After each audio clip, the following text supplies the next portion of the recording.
This is NDTV.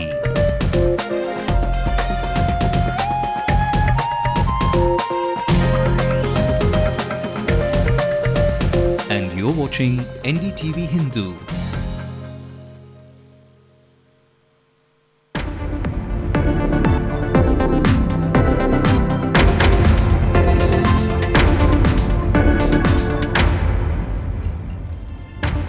Supreme Court to hear the uniform syllabus case tomorrow. This after the state government filed an appeal against the High Court order.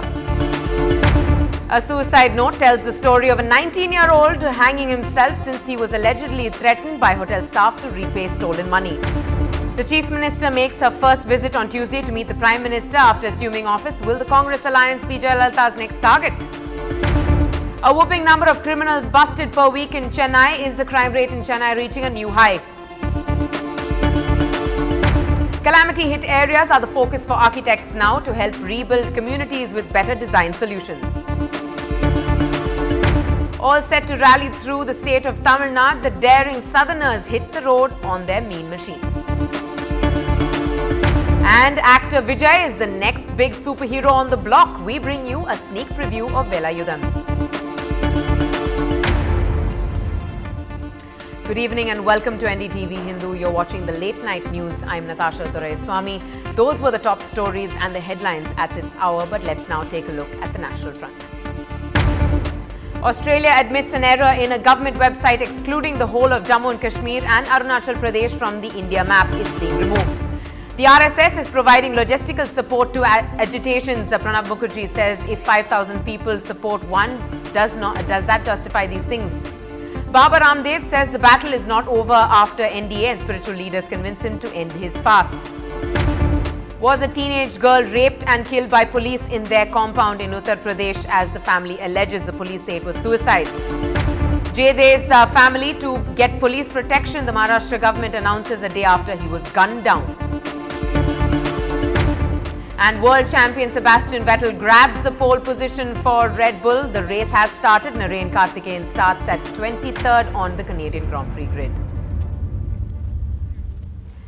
Well, a big news really that we had shown to you on NDTV Hindu this evening. A 19-year-old boy, Arun Kumar, had hung himself early this morning in the hotel's restroom of Savera.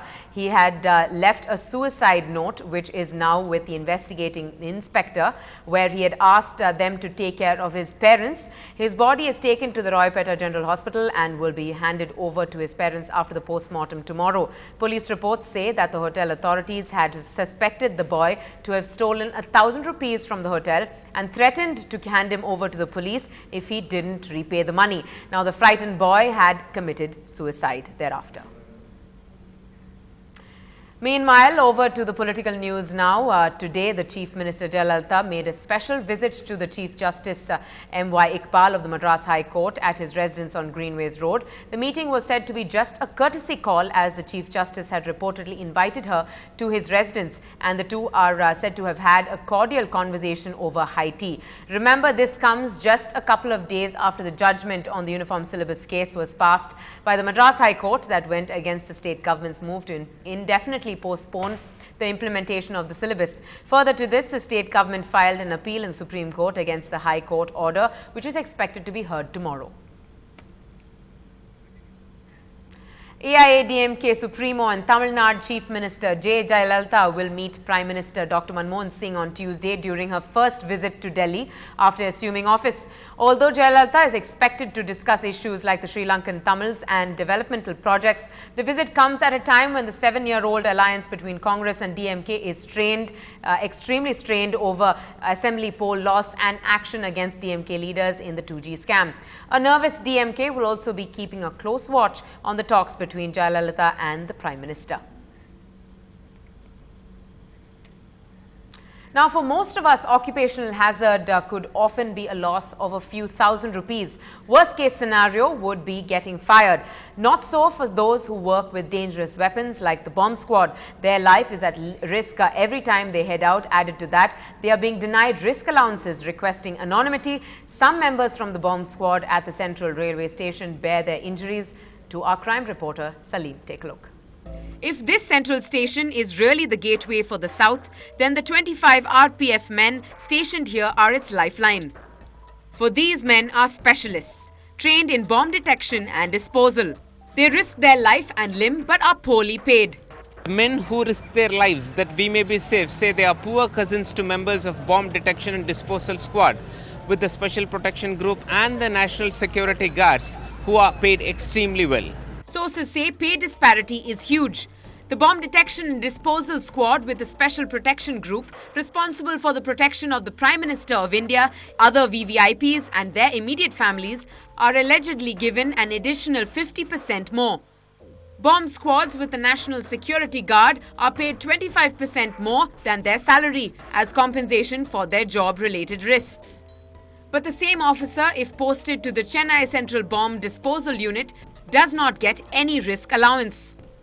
Also, the bomb squad members say the tight-fitting khaki worn with leather belts and thick boots that they are made to wear is uncomfortable and actually gets in the way during emergencies. The bomb squads with the SPG, NSG and state commandos are allowed to wear safari suits, whereas the bomb squad staff at the Central Railway Station cannot do so. Will the imbalances be corrected? In Chennai with Salim, Natasha Doraiswamy for NDTV Hindu. Now, speaking of safety and security, in an effort to reduce crime in the city, the Chennai police have arrested 84 rowdies and 55 criminals in the last 1 week alone. The police are taking extreme measures to enforce law and order in the state. As part of this program, the police have also arrested Balaji, a notorious gangster.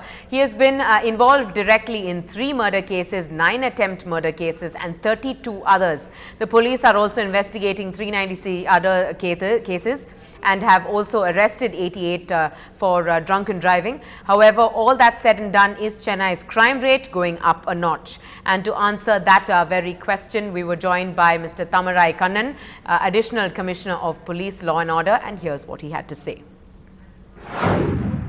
This doesn't speak of the increase of crime rate, it's more a preventive action. So this drive has been launched as a massive preventive action which we have commenced, and will ensure that Chennai becomes crime-free soon. We just listed out all the active rowdy elements and criminals whom we think are potential threats to the city, and we have just commenced our drive against them. And yesterday, the entire city police was mobilized, and all of us were on the streets to pick up these fellows who are creating trouble. And as part of that drive, we have now arrested about 84 rowdy elements and 55 other offenders who are concerned in property cases. Over to a national story now. Outrage over the death of a 14-year-old girl in Lakhimpur, Uttar Pradesh. The teenager's body was found in the police compound itself. The family alleges the girl was raped and then murdered by the policemen. Now, the cops, on the other hand, say the girl committed suicide. 11 cops have been suspended, including the station house officer. The girl's body has been sent for an autopsy. Sonam's parents have alleged that she went missing on Friday morning after she had taken the cattle for grazing. They discovered her body next to a tree inside the police station compound. मैंने SP से बात किया था, शायद किसी थाना का परिसर काफ़ी बड़ा है, उसी में किसी पेड़ में लटकी हुई डेड बॉडी मिली थी। मैंने वहीं से एसपी खीरी से बात किया था, वो खुद मौके पर गए थे। वहाँ पर भी थानाध्यक्ष को सस्पेंड किया गया है कि वहाँ हालांकि एग्जैक्ट थाने में नहीं है लेकिन उसी एरिया में है, और उसने 3 व्यक्ति के खिलाफ लिखाई है। मैंने कहा था कि उसका पोस्टमार्टम डॉक्टर के पैनल से करा दिया जाए, उसमें देख लिया जाए, और उसको खुले तौर पर हम देख रहे हैं कि उसने तो मर्डर की बात कही है, रेप की बात कही है, लेकिन अभी हमारी बात नहीं हो पाई है। Staying with some national news now, special teams have been formulated to investigate the killing of crime journalist Jay Day yesterday in Mumbai. Amid reports that he had got death threats, his family has now been given police protection, and the state government has said that there will soon be something in place to give security to journalists. The police are also looking at CCTV footage of Crystal House, which is opposite to the crime scene. But the footage isn't very clear because it was raining heavily at the time. Meanwhile, the post-mortem report shows 5 bullets were pumped into him, and 1 bullet that hit him in the shoulder did not come out. He died due to this bullet injury. The bullets have been sent for ballistic examination to ascertain the weapon used. Protection देने के लिए के बारे में हम क्या है उस प्लान में सर, क्या है? We go into a short break right now on the bulletin, but on the other side, a group of architects have come together to offer solutions that are unique and different for the calamity-struck areas of Chennai. We'll let you know all about that on the other side.